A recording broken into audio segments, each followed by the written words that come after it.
بخش اول، آغاز زندگی مولانا. مولانا جلال الدین محمد بلخی در 6 ربیع الاول سال 604 هجری قمری در شهر بلخ در افغانستان امروزی به دنیا آمد.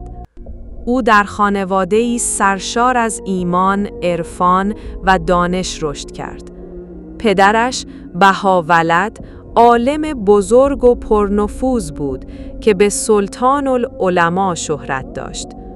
مادرش نیز زنی دیندار و با فضیلت بود که عشق به خدا را در وجود مولانا پرورش داد.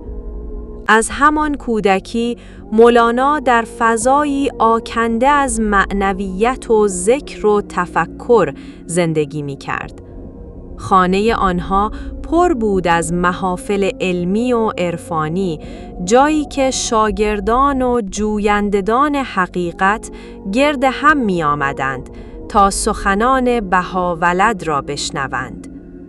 این فضا باعث شد که جلال الدین کوچک خیلی زود با زبان عشق الهی و روح جستجوگرانه آشنا شود. کودکی او ساده و آرام نبود. از همان سالهای نخست زندگی در میان اختلافات سیاسی و اجتماعی زمانه قرار گرفت. اما همین شرایط بذر صبر، مقاومت و جستجوی حقیقت را در وجودش نشاند. همین آغاز بود که سرنوشت او را رقم زد. کودکی که بعدها به مولانای عاشق شهرت یافت و با اشعارش میلیون‌ها دل را تا امروز به سوی خداوند برده است. این داستان زندگی مولانا ادامه دارد.